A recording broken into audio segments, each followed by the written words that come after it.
والصلاة والسلام الأتمان الأكملان على سيدنا وحبيبنا ونبينا وقدوتنا ومولانا وقرة أعيننا محمد بن عبد الله وعلى آله الطيبين الطاهرين ومن تبعهم بإحسان إلى يوم الدين. أما بعد، قال الله تبارك وتعالى: أعوذ بالله من الشيطان الرجيم. بسم الله الرحمن الرحيم.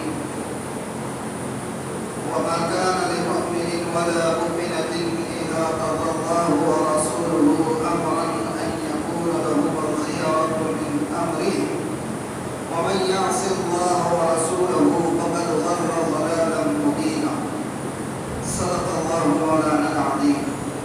وقال رسول الله صلى الله عليه وآله وسلم: من أصبح لا يهتم بأمر المسلمين فليس منهم. صدق الله مولانا العظيم.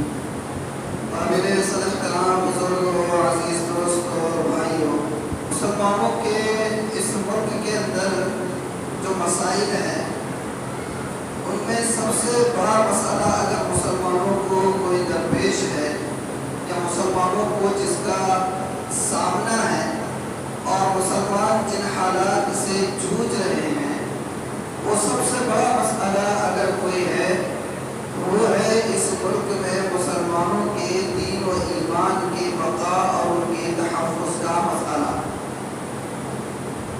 جان و مال کا نقصان تو برداشت کیا جا سکتا ہے، اگر کسی شخص کو جان و مال کا نقصان ہو تو وہ تو برداشت کیا جا سکتا ہے، لیکن اگر بات آ جائے دین و ایمان کی اور دین و ایمان کو نقصان پہنچایا جائے تو یہ بات ناقابل قبول ہو جاتی ہے۔ اور جو واقعتاً اہل ایمان ہوتے ہیں وہ ایمان کے مقابلے میں، دین کے مقابلے میں ہر طرح کی قربانی کے لیے ہر وقت تیار ہو جاتے ہیں۔ اللہ تعالیٰ نے سورۃ البروج کے اندر، قرآن کریم کے اندر ایک واقعہ بیان فرمایا ہے، اس کی طرف اشارہ کرنا ہے۔ سورہ بروج کی بالکل ابتدائی آیات میں وہ واقعہ ہے۔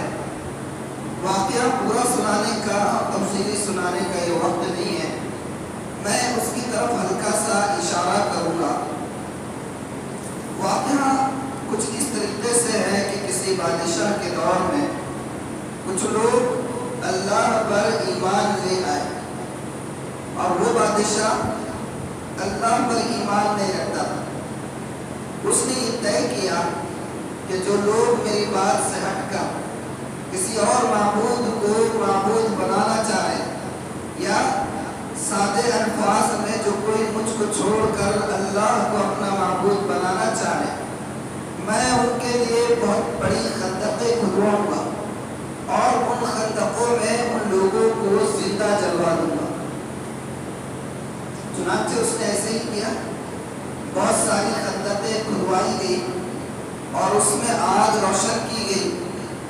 زبردست آگ کے شعلے جب بلند ہوئے تو اس کے بعد ان تمام لوگوں کو جو اس بات کا دعویٰ کرتے تھے کہ ہم ایمان لے آئے ہیں اور اللہ کو مانتے ہیں، ایک ایک کر کے لایا گیا اور ان سے لانے کے بعد یہ سوال کیا جاتا کہ تم یہ جو کہہ رہے ہو کہ ہم اللہ پر ایمان لے آئے، اگر تم اپنی بات سے مکر جاؤ اور اپنی بات سے واپس پلٹ آؤ تو تمہاری جان بخش دی جائے، اور اگر تم اسی پر برقرار رہیں اور یہی کہتے رہیں کہ ہم اللہ پر ایمان لاتے ہیں تو پھر تمہاری جان اور مال کا تحفظ بھی نہیں ہوگا، بلکہ ہم اس دیکھتے ہوئے انگاروں کی خندقوں میں تمہیں زندہ چھونک دیں گے۔ وہ لوگ جو ابھی ریسنٹلی ایمان لائے تھے، حال ہی میں ایمان لائے تھے، لیکن ایمان جب دل میں اتر جاتا ہے تو وہ اپنی جگہ بنا لیتا ہے، پھر حالات چاہے کیسے بھی آ جائے وہ اس کو خاطر میں نہیں لاتا ہے۔ ان لوگوں کا ایمان بھی اگرچہ تازہ بتازہ تھا لیکن بڑا مضبوط۔ انہوں نے کہا کہ ہمیں ہر طرح کی سزا منظور ہے لیکن ہم اپنے ایمان سے دستبردار نہیں ہوتے۔ چنانچہ جتنے لوگ تھے ایک ایک کر کے وہ آگ کی خندق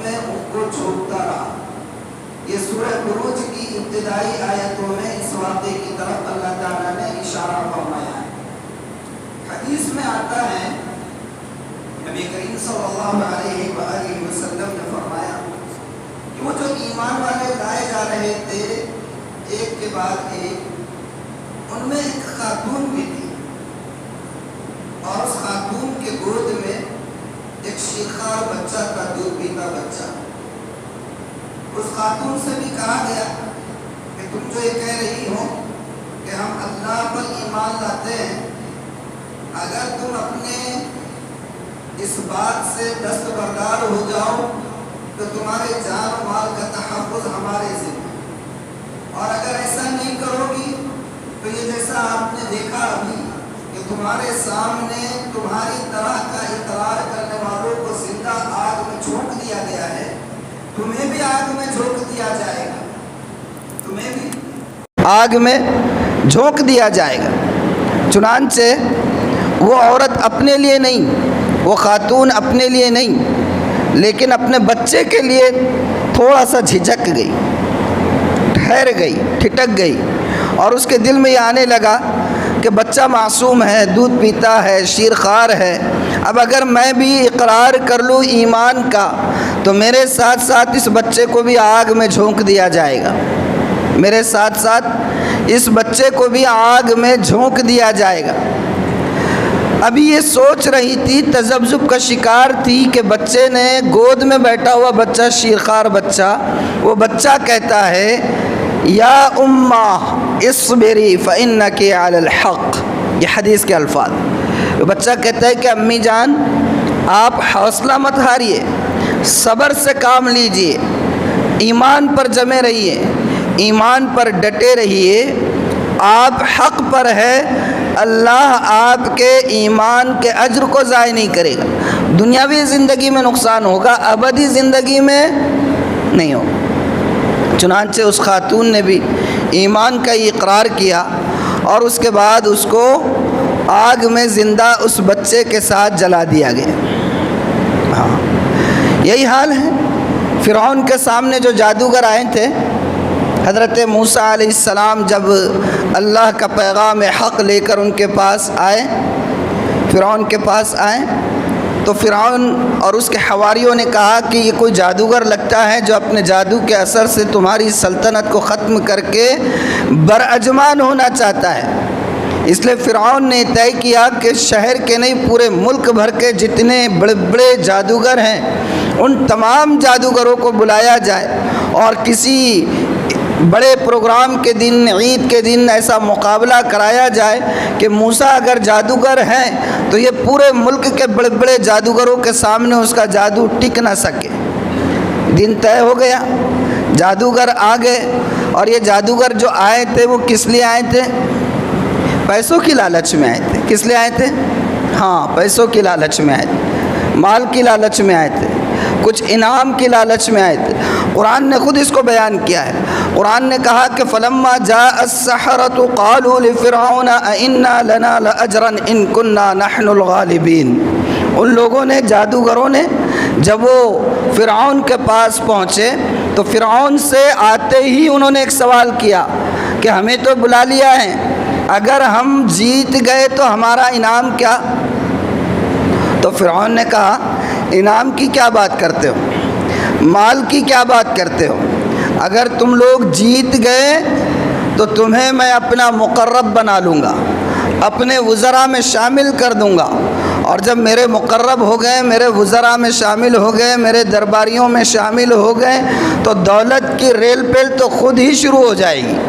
یہ انعام اس کے سامنے کیا ہے؟ انعام کیا ہے اس کے سامنے؟ آئے تھے کس لیے یہ لوگ؟ پیسوں کے لیے۔ یہ جتنے جادو ٹونے والے رہتے ہیں ان کا کام خالی پیسوں کے لیے رہتا، چاہے وہ فرعون کے جادوگر ہو یا ہمارے پاس ہماری سوسائٹی میں اس وقت گلی گلی میں بیٹھے ہوئے عامل لوگ، بابا لوگ، ان کا کام کہہ کے لیے رہتا؟ پیسوں کے لیے رہتا۔ آپ اگر چلے جائیں، کچھ بھی نہیں ہے، خاموشی سے ایسی چلے جائیں ایک دن بھٹکتے ہوئے، اور ان کو جا کے بولے ذرا دل لگ رہا نہیں، بے چینی سی ہو رہی، تو انہیں جو ہے تھوڑا سا 2 منٹ کا مراقبہ کر کے فوراً بول دے گا کہ میں نے ابھی دیکھا، غور کیا، معلوم ہوا تمہارے اوپر 36 جنات اور 32 چڑیلے لگے والے۔ کیا بولتا؟ میں نے غور کیا، تمہارے اوپر 36 جنات اور 32 ہاں چڑیلے ہیں، اور چڑیلے اس پر ہیں، جنات اس پر ہیں، اور ان کا پھر مطالبہ کیا رہتا؟ ہاں اتنا دے دو تو میں ان کا کچھ تو بھی تدارک کر لیتا ہوں، آپ اتنا پیسہ دے دو۔ اور وہ پیسہ نہیں مانگتے، الگ اسٹائل ہے، یعنی ایسے نہیں جاتے، ہو یوں ایسے ہاتھ گھما کے لا کے ناک پکڑتے۔ وہ کیسے؟ وہ لوبان لانا پڑے گا، وہ فلاں لانا پڑے گا، کیا کیا نام رہتے اللہ کی پناہ، اپنے کو تو یاد بھی نہیں ہے۔ ایسے ایسے نام گنوائیں گے کہ وہ یہاں ملتا، وہ وہاں ملتا، وہاں سے یہ لانا پڑے گا، وہاں سے وہ لانا پڑے گا۔ آپ کے بس کا کام نہیں ہے، آپ نہیں کر سکتے یہ سب کام۔ آپ اپنے کاروبار پر توجہ دیں، ہاں تھوڑا پیسہ جو اس کا لگتا ہے قیمت وہ دے دیجئے، ہم لے کر آ جائیں گے۔ اور معلوم ہوا قیمت ہزاروں میں چلے جاتی ہے۔ اور کرتے کیا ہے اس کے ذریعے سے؟ خواہ مخواہ کا جو ہے خاندانوں میں دشمنیاں پیدا کر دیتے ہیں۔ سب سے بڑے یعنی کہ اس وقت اگر انسانوں کے خاندانی نظام کو تباہ کرنے میں، شاید مبالغہ ہو رہا ہوں مگر مجھے نہیں لگتا ہے کہ مبالغہ ہے، خاندانی نظام کو تباہ کرنے میں اور سیدھی سادی بغیر پڑھی لکھی عورتوں کے دماغ کو خراب کرنے میں اگر کوئی سب سے اہم رول ادا کرتا ہے تو یہ گلی گلی کے بابا لوگ ہے یا نہیں ہے؟ حقیقت ہے، پیسہ لیتے ہیں، جادو کرتے ہیں، اور اللہ نے قرآن میں خود فرما دیا ہے۔ کیا فرمایا قرآن میں؟ اللہ تعالیٰ نے فرمایا وَمَا هُمْ بِضَارِّينَ بِهِ مِنْ أَحَدٍ إِلَّا بِإِذْنِ اللَّهِ، یہ جتنا بھی جادو کریں نقصان ہر ایک کو نہیں پہنچا سکتے، ہاں اگر اللہ ہی چاہیں ان کے اس جادو کے ذریعے سے کسی کو نقصان پہنچانا الگ بات ہے، ورنہ وہ کسی کو نقصان نہیں پہنچا سکتے۔ اس سے کیا بات سمجھ میں آئی؟ اس سے بات یہ سمجھ میں آئی کہ جادو کا اثر ہوتا ہے، جادو میں وہ قوت ہوتی ہے کہ وہ آدمی کو پریشان کر کے رکھ دے۔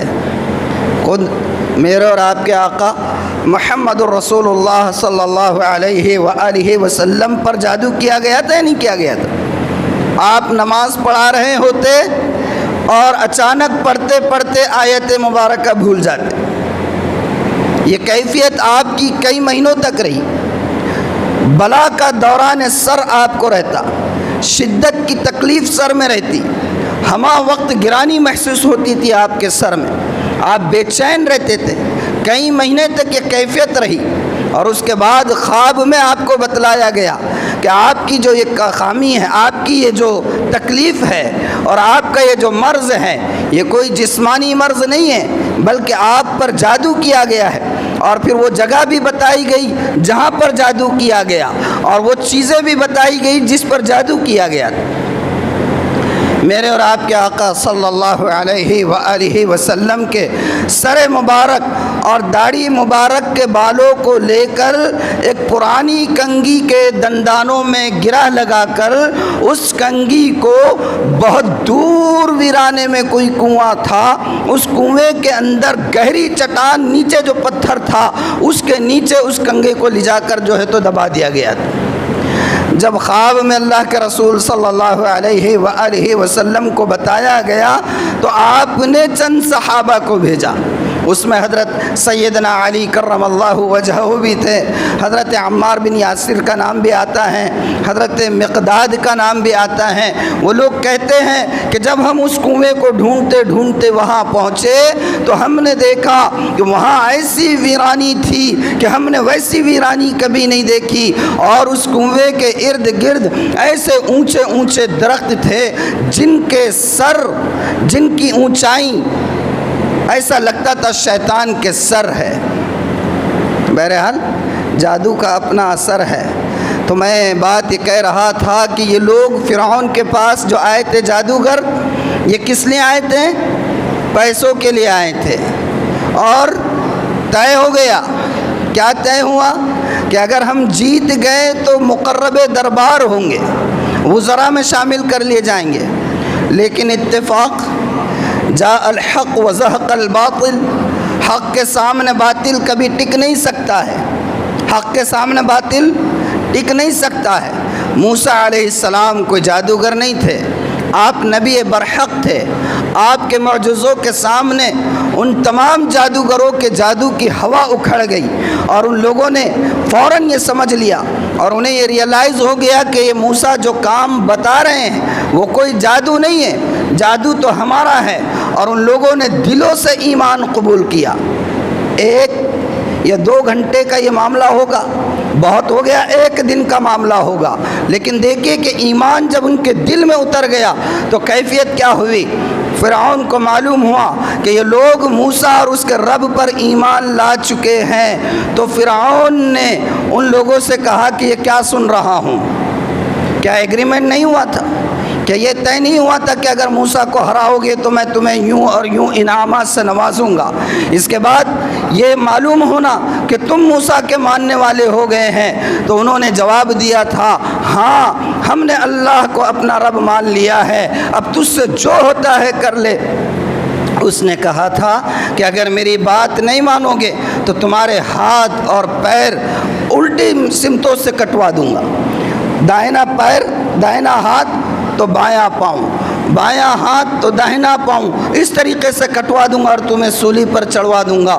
تو ان لوگوں نے کہا تھا کہ تو زیادہ سے زیادہ اگر کچھ کر سکتا ہے تو اس دنیا کی زندگی میں ہمیں نقصان پہنچا سکتا ہے، آخرت میں ہمارا نقصان نہیں پہنچا سکتا ہے۔ اصحاب الاخدود کی خاتون کا واقعہ دیکھیں، فرعون کے جادوگروں کا واقعہ آپ نے سنا کہ ایمان کی رمق دل میں پہنچی اور ایسا مقام اس نے بنایا کہ تیز سے تیز آندھی بھی اس ایمان کو ہلا نہیں سکی۔ دیکھ رہے ہیں حضرت سعید بن جبیر رحمہ اللہ بہت بڑے تابعی ہے، بہت بڑے عالم دین ہیں۔ اس امت کے بڑے ظالم حجاج بن یوسف نے، جس نے کئی صحابہ کو قتل کیا ہے، شہید کیا ہے، اس نے ایک مرتبہ ان کو پکڑا، اور بہت لمبا واقعہ ہے، کتابوں میں تفصیل سے وہ نہیں بتانا ہے، مجھے جو بات بتانی ہو میں یہ کہنا چاہ رہا ہوں کہ حجاج نے ان سے پوچھا کہ میرے بارے میں کیا رائے رکھتے ہو؟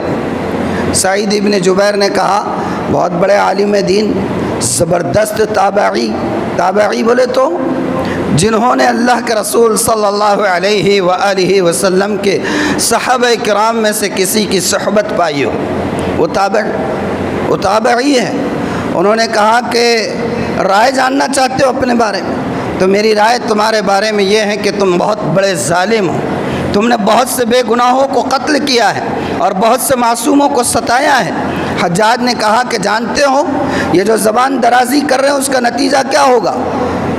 قتل کروا دوں گا تمہارا۔ کہا کہ ہاں مجھے پتہ ہے، لیکن اگر تم اس طریقے سے کرو گے تو کیا ہوگا؟ تم میری دنیا بگاڑو گے، اور اس وجہ سے کہ تم نے میری دنیا بگاڑی ہے تمہاری آخرت تباہ ہوگی۔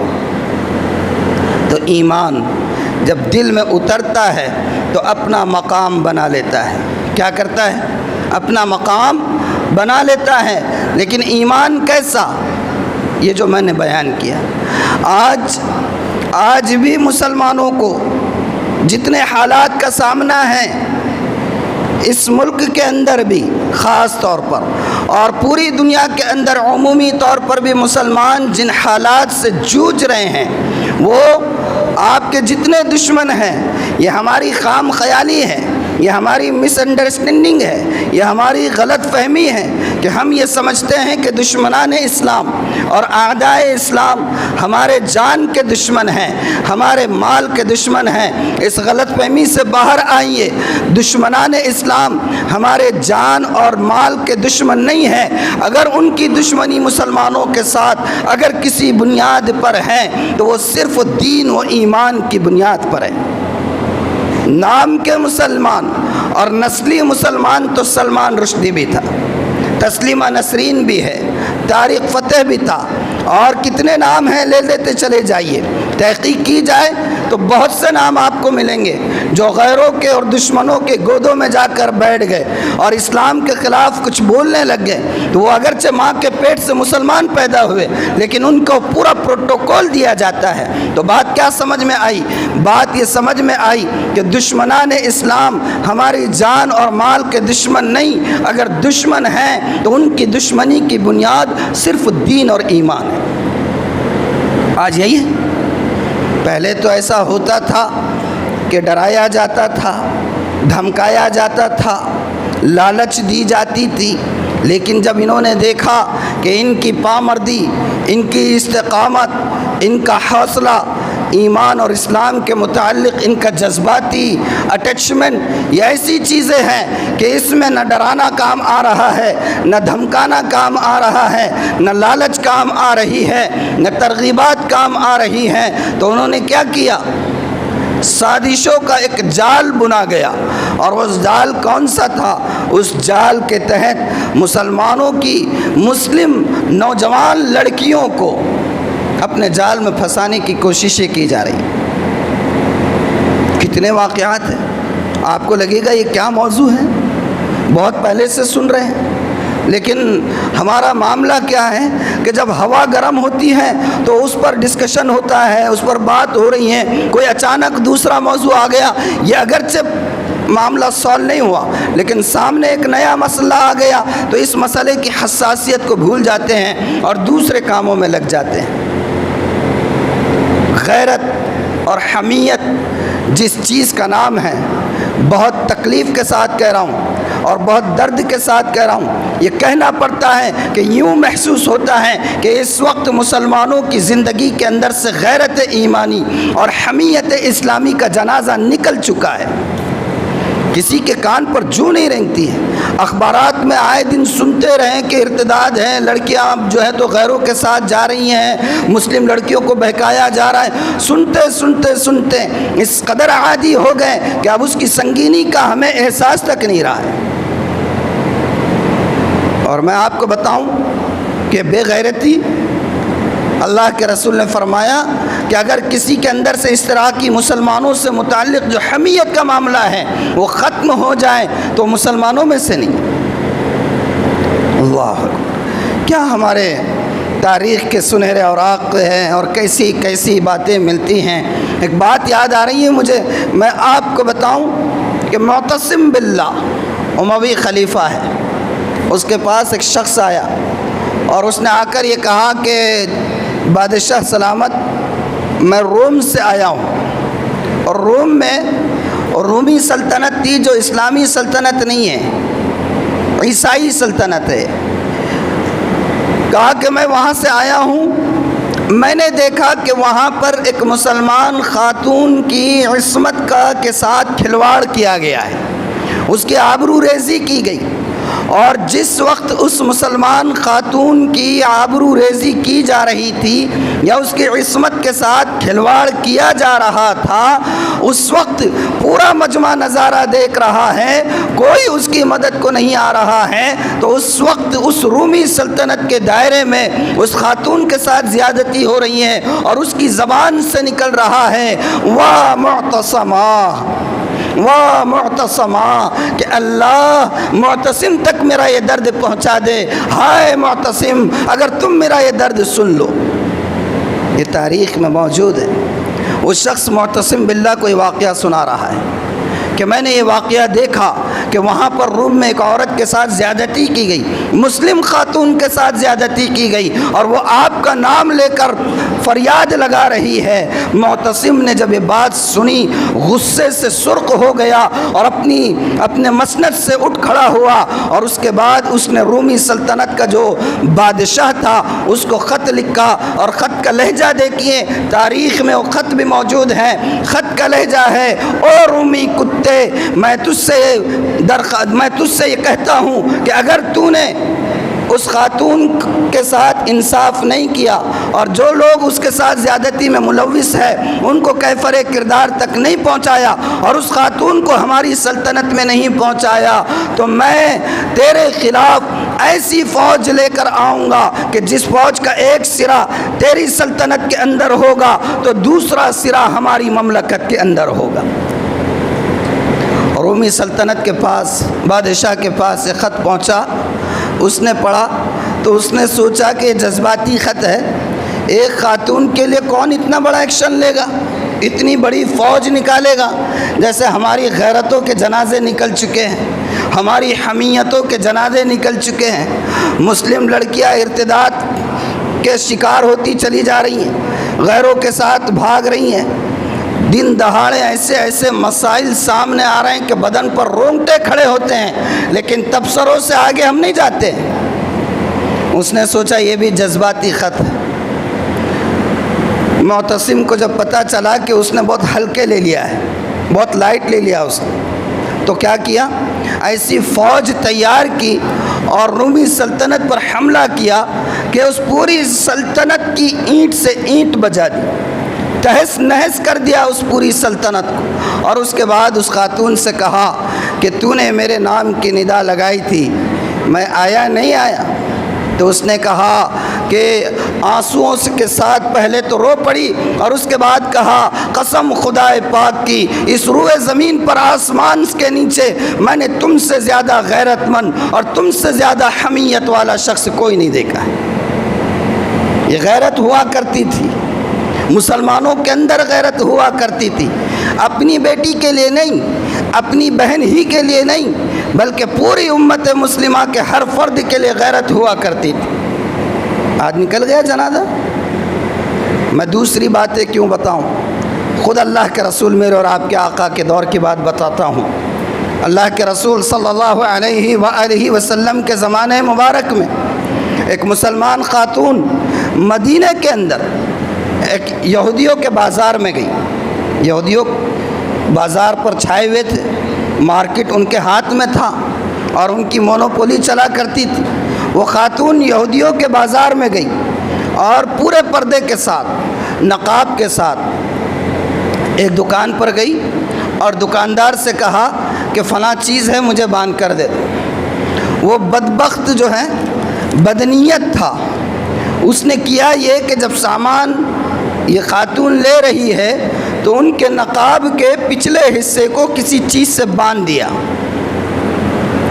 اس خاتون نے سامان لیا اور جب جانے کے لیے اٹھی تو چونکہ یہ نقاب اور پردہ جو تھا وہ کسی چیز سے باندھ دیا گیا تھا، ان کے اٹھنے کے بعد وہ نقاب چہرے سے ہٹ گیا، وہ پردہ بدن سے ہٹ گیا، اور جیسے ہی وہ پردہ بدن سے ہٹا، کپڑے نہیں، نقاب، پردہ جیسے ہی وہ ہٹا، وہ یہودی اور وہاں کے اطراف کے دکاندار تمام یہودی وہ سب کے سب کھڑے ہو کر ہنسنے لگ گئے، ٹھٹے مارنے لگ گئے۔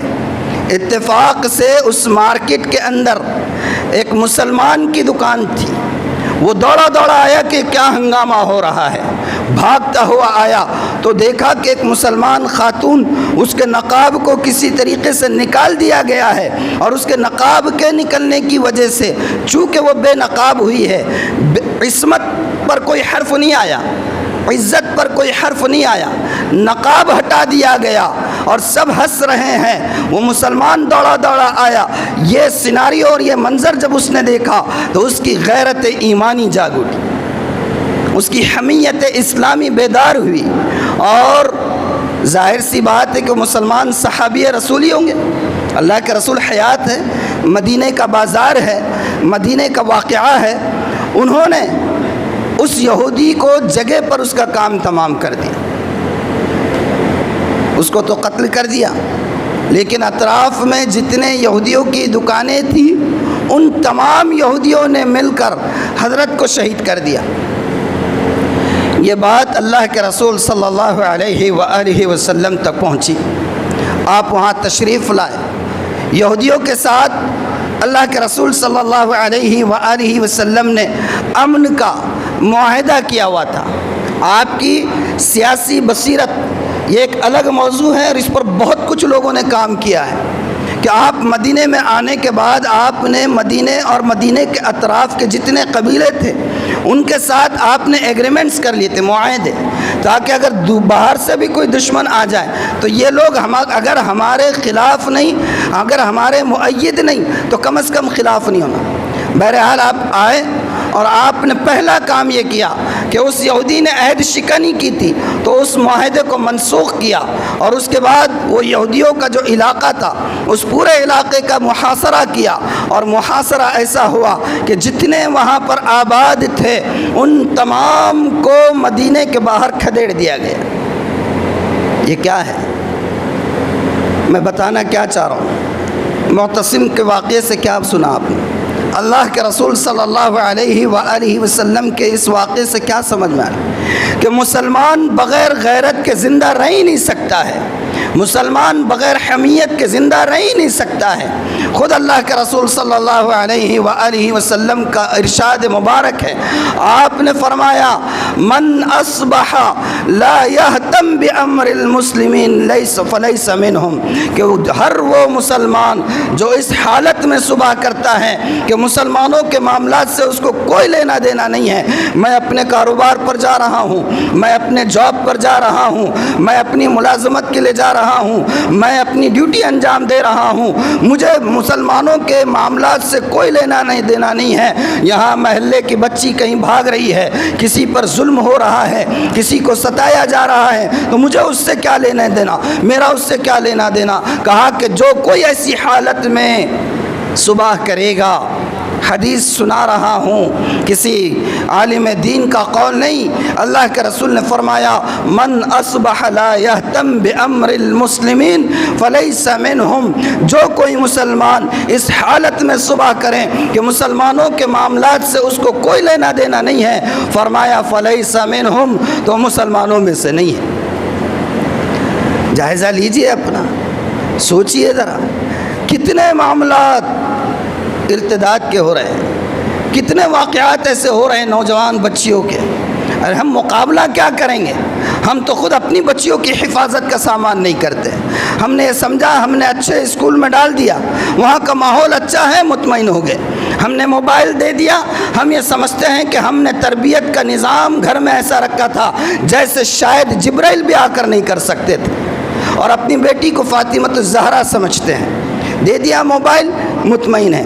اسکول کی وین لگا دیے، مطمئن ہے، سمجھتے ہیں کہ بچی یہاں سے گھر سے وین میں بیٹھ رہی ہیں، اسکول سے ڈائریکٹ وین کے ذریعے گھر تک آ رہی ہے، اب کوئی چیز نہیں ہوگی۔ کیا دفاع کریں؟ اوروں کا دفاع تو کیا کریں گے، خود اپنوں ہی کی حفاظت کا سامان ہم نے نہیں کیا ہے۔ کتنا بڑا شہر ہے، شہر ناندیڑ کی بات لے لیجیے، کتنے مسلمانوں کا پرسنٹیج ہے۔ یہ واقعات جو ہوتے ہیں، مجھے آپ کو فگر نہیں بتانا ہے، میں آپ کو خالی آپ کے بیدار کرنے کے لیے کہہ رہا ہوں کہ صرف مہاراشٹر گورنمنٹ کی جو آفیشیل ویب سائٹ ہے، جس ویب سائٹ کے اوپر آپس میں جو دوسرے مذاہب کے ساتھ ایک دوسرے کی شادیاں ہوتی ہیں، ان کا اگر تناسب دیکھیں، اس میں مسلم لڑکیوں کی شادیاں مہینے میں 50 سے 60 ہیں پرسنٹیج۔ آپ دیکھ لیجئے مہاراشٹر گورنمنٹ کی ویب سائٹ، کوئی مبالغہ نہیں کر رہا ہوں، بات کرنے سے پہلے بہت تحقیق کر کے بات کرنے کی کوشش کرتا ہوں۔ تو مہاراشٹر گورنمنٹ کی ویب سائٹ کے اعتبار سے صرف مہاراشٹر ریاست میں یہ دیگر مذاہب کے ساتھ مسلمان لڑکیوں کی شادیوں کا جو تناسب ہے مہینے بھر میں، وہ 50 سے 60 ہے۔ میں کہہ رہا ہوں، کہہ کر خاموش ہو جاؤں گا، آپ سن رہے ہیں، سن کر خاموش ہو جائیں گے۔ کرنا کیا ہے؟ خالی ایسے ہی تبصرے؟ اس کا تدارک کیسے ہوگا؟ میں نے آپ کو شروع میں جو بتایا، واقعات سنانا مقصود نہیں ہوتا ہے۔ میں نے جو بتایا کہ ایمان لائے، دہکتے ہوئے انگاروں میں ڈال دیے گئے، لیکن ایمان کا سودا نہیں کیا۔ بہت بڑی لالچ سامنے تھی، وزراء میں شامل کیے جانے والے تھے فرعون کے جادوگر، لیکن موسیٰ کی بات سمجھ میں آئی، ایمان ایسا جو ہے جگہ بنا دیا کہ فرعون سے دو بدو یہ کہہ دیا کہ جو کرنا ہے کر لے، تو جو کچھ کرے گا دنیا کی زندگی، آخرت برباد نہیں کر سکتا ہے۔ اللہ کے رسول صلی اللہ علیہ وسلم کے زمانے کا واقعہ سنا کر میں آپ کو بتا رہا ہوں، یہ جو حالات ہے، تبصرے تو ہوتے رہیں گے، باتیں تو ہوتی رہے گی، اور ہم آج کل تو اسی میں ایکسپرٹ ہیں اور اپنی دنیا میں مگن ہیں، تو پھر اس کا حل کیسے نکلے گا؟ بیداری پیدا کیجئے، حمیت پیدا کیجئے، غیرت پیدا کیجئے۔ اور اتنا بڑا شہر ہے، میں یہ کہہ رہا تھا آپ کو، مسلمانوں کا تناسب کتنا ہے؟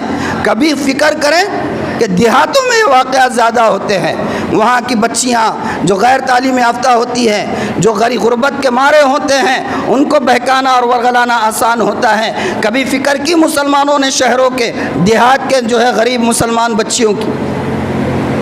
کتنے سرمایہ دار ہیں، کتنے پیسے والے ہیں، مکانات دیکھیں کیسے وسیع ہیں۔ آپ یہاں سے گزریے یا یہاں سے گزریے، ایسا محسوس ہوتا ہے کہ دو آدمی ایک ساتھ نہیں چل سکتے ہیں، لیکن جس دروازے کے اندر گھس جائیے، ماشاء اللہ عالی شان وسیع سے وسیع تر مکانات.